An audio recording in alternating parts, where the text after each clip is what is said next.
Okay, so next let's take a look at procedural ladder blueprint.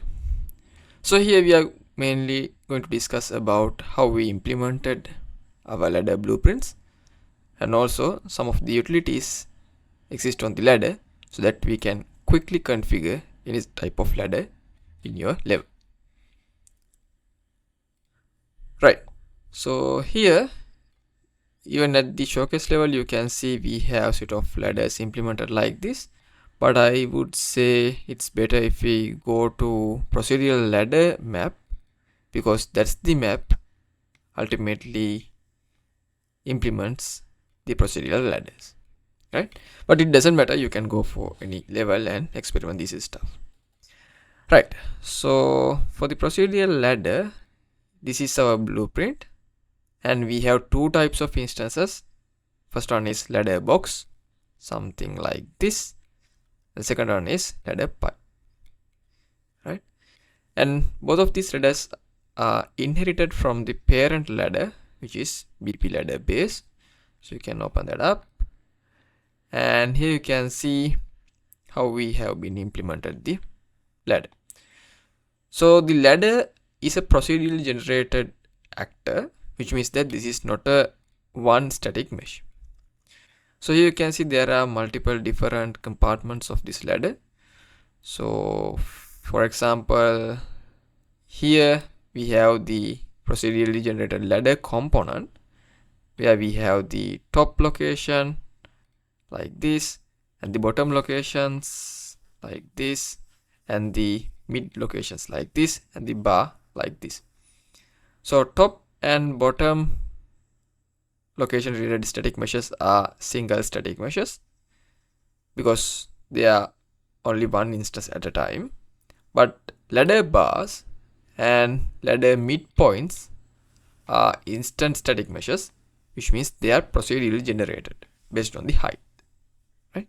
Which means that there can be multiple static meshes that has been instantiated at the runtime.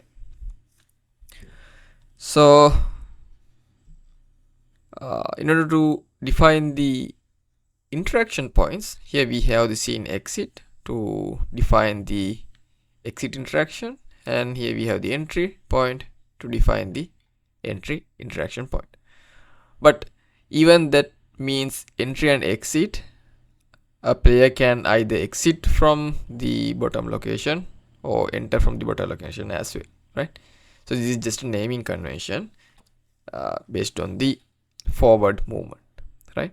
Other than that, both of these interaction points actually serve both entry and exit for either player or NPC character, right? And there are some widgets has been implemented as well to visualize the input interaction for the player specifically. And these top placeholder and bottom placeholder are some placeholder static meshes that used to perform some calculations to determine the entry or exit locations for the characters.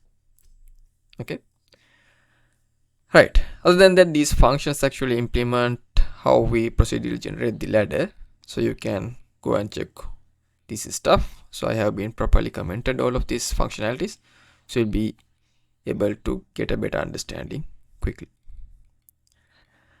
right?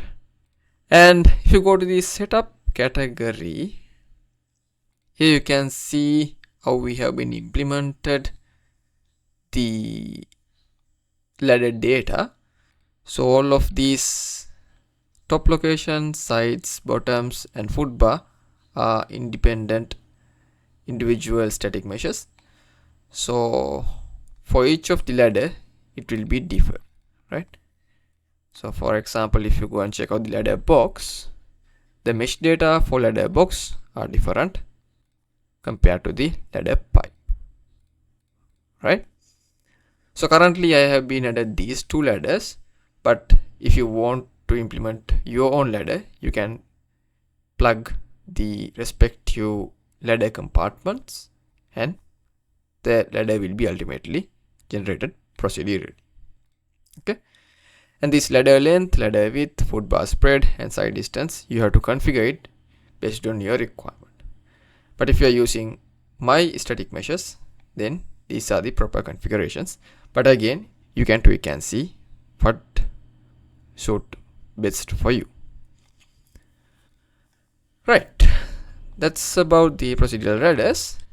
And let's just say if you want to place this on the level, so there are different types of two types of ways how you can configure the procedural radars. Either you can manually configure its height by adjusting the ladder length over here, something like this, okay, like that. Or else the easiest way is basically you can click this auto resolve ladder height function call.